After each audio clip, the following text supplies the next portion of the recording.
pasta tonight, which is something that I make usually at least once a week. Some tomatoes that are going bad in the fridge I need to use. I've got some frozen tomatoes from our garden in the freezer. Got a bit of onion to use up, and also some leftover pesto. If you have never made homemade pasta sauce before, it's something you need to start doing because it tastes so much better. You only need a couple ingredients and it's so simple to make. So I like to use my garden tomatoes, which I freeze. So I just let those ones thaw a little bit before I add any fresh ones. And then I get moving on to my sourdough pasta, which is my tried and true recipe. It is the only pasta that I ever make. It's so simple. Again, only need a couple ingredients, and it's a great way that you can use up either your sourdough starter that's active or even your sourdough discard. It'll work with either. It comes together quick. You can use a pasta machine, but you can also do it by hand if you don't have a pasta machine. Homemade pasta was one of the first things I started to make when I decided I wanted to make more from scratch at home. And I will truly never go back to store-bought pasta. It is just so much better.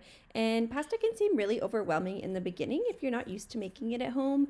But now that I have done it literally at least once a week for a couple years, it is just such a simple thing that doesn't take long at all.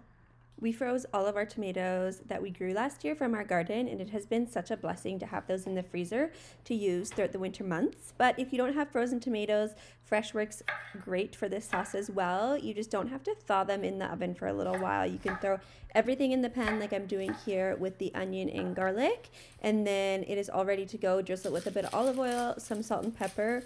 Roast that all together until it is golden and bubbly, and then you have the beginnings of the most perfect sauce. This recipe is truly just nice and simple for dinner because you can throw all of this in the oven while you make your pasta, while you get the meat cooking, and then when this comes out, you just have to blend it up and your dinner's ready to go. So we move on to browning our meat. So here I'm using some ground moose, but you can use ground beef, you can use ground venison, elk. Also, people always question our meat coming out of these tubes in my videos. So many people think it's store-bought, but these tubes are actually, we have found the most efficient way to be able to package your ground meat. What's really nice about them is that you can slide them onto the end of your grinder so that as you're grinding the meat, it kind of just all gets stuffed into the package, and then all you have to do is seal that top and you are good to go and throw that in your freezer. And then while I let my meat brown on the stove, I move on to doing my pasta. And so this is the part that if you don't have a little pasta machine like I do here, you can simply roll out your pasta nice and thin and then cut it into fettuccine strips. But if you have ever thought about making homemade pasta and wanted to get into it, I highly recommend getting one of these pasta machines. They are very reasonably priced and they don't involve any electronics or anything like that. You simply set it up on your counter. There's a little thing to attach it to your counter so it doesn't shift around, and then you simply run the pasta through. It's so easy. There's a couple different options for the thickness of your pasta, fettuccine, spaghetti, things like that. And it has been some of the best money I've spent in my kitchen. One thing I love about making sourdough pasta is it has so much more flavor than a traditional pasta from that sourdough starter. And if you're somebody that is a little bit more gluten sensitive, you can also make the dough ahead of time and you can long ferment it in your fridge for up to a couple days, which helps make it easier to digest, which is amazing. And then just like any fresh pasta, it only takes about 5 to 7 minutes to cook and be perfectly al dente. Then for the final steps of dinner, you just have to pull those gorgeous roasted tomatoes out of the oven. I had a little bit of pesto to use up, so I added that in here. Often I will just use fresh basil as well, season it up with a bit of salt and pepper, and I like to use an Italian seasoning, and then blend that up until nice and smooth. People always say, well, how do you do this without removing the skin or the seeds? When you blend it and you have a really good blender, you do not notice any of that, and we like to keep things simple here, so just blend it all together and you will get a gorgeous smooth sauce. And there you go, one of our favorite dinners, fresh pasta, fresh sauce. It's absolutely delicious. Okay, tonight I'm making one of my favorite roast chicken recipes. It's so simple and it turns out perfect every single time, so let's go. So I've got like to a third cup of melted butter. Just add a couple tablespoons maple syrup, sweet you like it. And then we add in a bunch of fresh garlic. I know buying Minced garlic from the store is so convenient, but one of the best things you can do is ditch the pre-minced garlic and use fresh garlic in all your recipes. It's healthier and gives you way better flavor. Usually I will use fresh rosemary, but I don't have any, so I'm just gonna use a bit of dried rosemary today.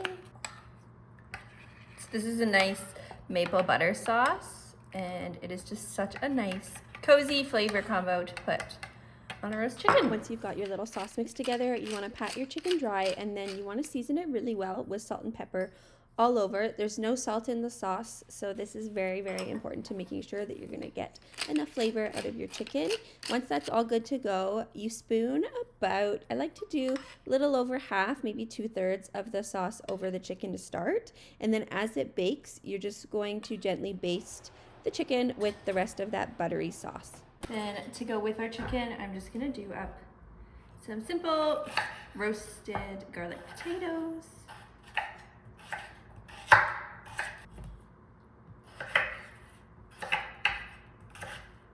Keep my potatoes pretty simple. I just like to cube them up like this, and then we're gonna drizzle them with some olive oil, a little bit of salt and pepper. I'll probably add a little bit of that dried rosemary on top too, just for a little bit of extra flavor. And as long as we make sure that we're cooking them hot enough, they're gonna get nice and crispy and delicious. Also, you don't want to add too much oil to your potatoes, or else they will definitely not get crispy. So you want just enough so that they're coated and can hold on to the seasonings that you're adding. But if you do too much, they're not gonna get that nice golden. I've got some fresh washed romaines, so I'm just gonna whip up a nice little salad. I don't do a lot of salads in the winter time, but I've kind of been craving some salads lately.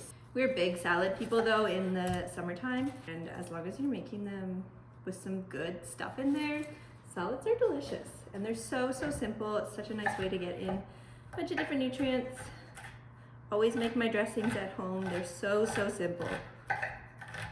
What I love about doing like a roast chicken is that it's gonna take about an hour or so in the oven, so I can get everything else prepped, get the potatoes in the oven, get the salad prepped and the dressing made, and then everything just gets to cook. And once it's all cooked, I can toss together the salad and dinner is ready. I'm gonna add a little bit of red cabbage in here. I love having cabbage in the fridge to just add to salads and different things because it can add a lot of color and crunch, and cabbage is so good for you. I'll put a little feta in here.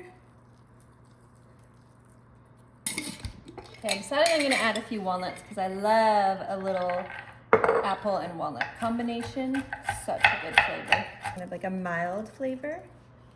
A little bit of that in there.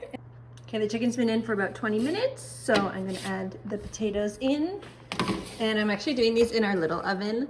We thought we would never use this little oven in our big range, and it is the best. It's so nice when you just want to do a small tray or something, and it's got air fry mode, which makes the most perfect crispy potatoes.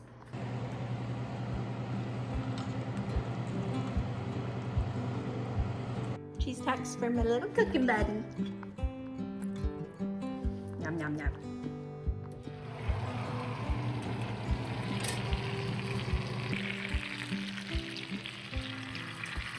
Okay, for my little dressing, I'm just gonna do some olive oil, a little bit of balsamic vinegar, dash maple syrup,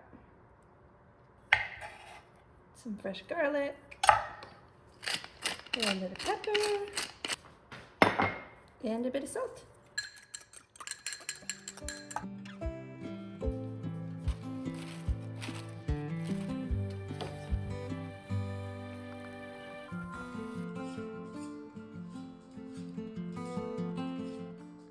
Now, we try to cook as much as we can at home, but this night I was not feeling very good, and Cole was out a little bit later golfing, so he picked up some Vietnamese on his way home. And Cole's favorite is to get their house special pho, which has got a bunch of different meats in it, and it's just a little bit lighter and delicious. And I am having a serious obsession with their laksa, which is like a coconut curry soup, so this was delicious. Tonight we are making up some lettuce wraps with venison. You could use moose, elk, ground beef, any kind of red meat you've got. They are so easy and delicious. I used to make lettuce wraps all the time using turkey or ground pork before I met Cole. And now that we have all this ground wild game meat, I figure why not make some with this? It's such a great way to add a lot of flavor to the ground meat if you're not somebody who loves the taste of your ground wild game meat kind of on its own. And it's such a quick dinner you can have on the table within 30 minutes, and everybody always loves it. I like to cut my vegetables super nice and fine for this, because then the ground meat and all the vegetables and everything in kind of the same size pieces, so it all gets evenly mixed, and then you get a little bit of everything in every bite. This recipe starts by just sauteing onions and garlic, then you add in some of your ground meat, whatever you decide to use, you start to brown that, and then once that is cooked, you add in your vegetables, cook those until tender. There's a few spices and sauces like some fresh garlic, some fresh ginger, a little bit of hoisin sauce, and some soy sauce that go in there, and it just adds a really nice light flavor. If you are gluten-free and can't have soy sauce, you can switch this out for a tamari, and then this full recipe is completely gluten-free. I always keep my ginger in the freezer, and it makes it so easy to just grate instead of trying to mince it and then it kind of gets all mushy. This is one of the best kitchen hacks. Now this is a little can of water chestnuts. If you've never had these before, they don't taste like a whole lot. They're kind of a little bit buttery, but what they do is add a really, really nice crunch into your lettuce wrap. And then I buy the pre-sliced ones, so they're just like this, and then we're just gonna chop them up a little bit smaller.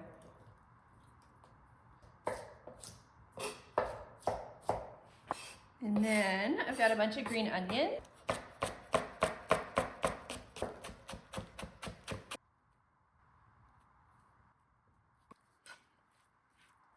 And to serve these up, it's super, super simple. I like to just do a little bit of hoisin in a bowl. And then I just add a bit of water to make it a little bit more runny.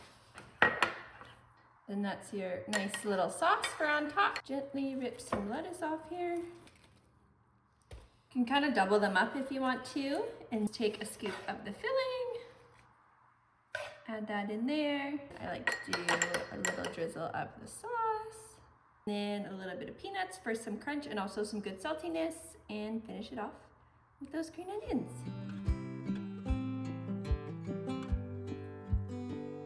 Okay, so it's actually only 1:30 p.m., but we're starting dinner because tonight I'm doing my venison French onion soup, and it needs to slow cook for about 4 hours, so let's get cooking. I'm actually using mousse tonight, and this is a mousse round. I always get asked for slow cooking recipes, what are the best roasts to use, and you can honestly use any kind of roast that you have from your wild game or even beef, but like round roasts, I find they end up going super nice to be able to shred. Sirloin roasts are great. You can use a neck roast, you can do a leg roast. Whenever you are going to work with a roast and sear it, you always want to make sure you are patting it dry. I'm going to season this baby up really generously on all sides with salt and some pepper.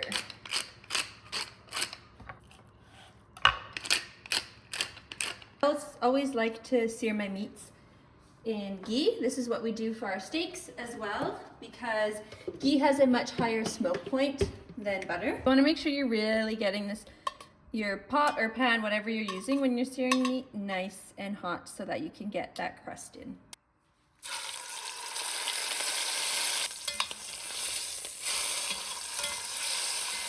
So you just want to sear your roasts for about a minute or two each side, and this gives you a nice crust, but it also helps hold a lot of the juices and the flavor into the meat as it cooks.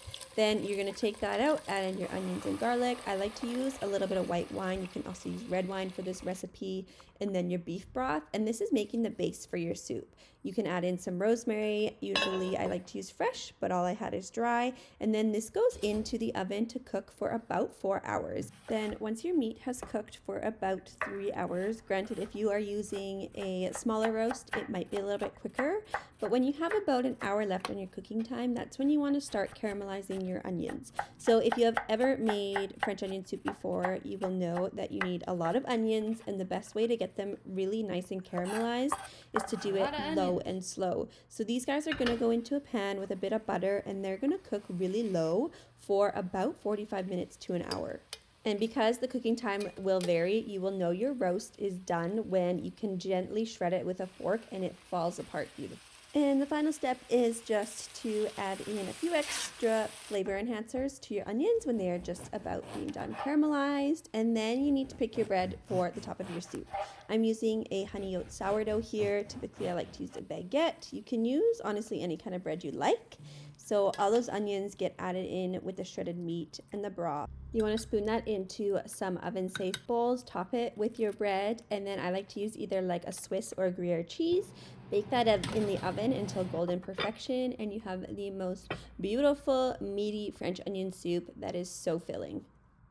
Okay, tonight we're having some friends over for dinner, and I'm making one of mine and Cole's all-time favorite meals. It's super fresh, healthy, and flavorful, and that is my lemongrass chicken bowls.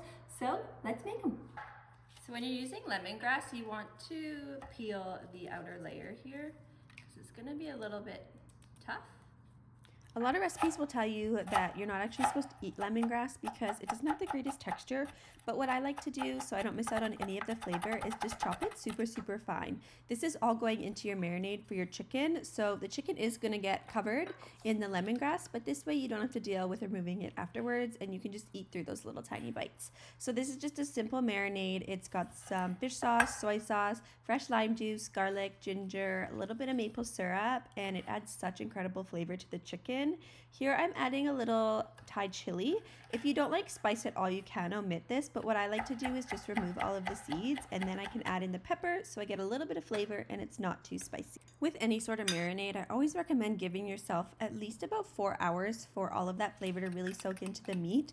Of course, if you're in a pinch, an hour is just fine, but the longer the better, especially with this recipe. Next, I moved on to the sauce that goes on top of the bowls. This one is super simple. It's light, it's got some fresh flavor, and again with the chilies, if you're not a big fan of spice, really make sure you remove all of those seeds and it will taste delicious. So then for toppings for the bowls, I got some cucumber I'm gonna cut up. I'm gonna slice up the rest of these carrots. I like to do a little bit of cabbage for some color, and then also some fresh cilantro and basil go on top. The main thing with all of your veggies is that you want them nice and thin, so you can either julienne them, or sometimes I like to grate my carrots and my cucumbers and you get some really nice thin ribbons, and then that just makes it all really easy to eat because this is going to get served with some really thin vermicelli noodle. This recipe is a great one to prep in advance if you are having people over, because I marinated my chicken in the morning. Then once everybody got here, I just threw it in the oven, put together my bowls with my noodles, all my vegetables, the chicken, and then that little sauce we made gets drizzled over top, and these are fantastic. They're fresh, they're nourishing, and full of such wonderful flavor.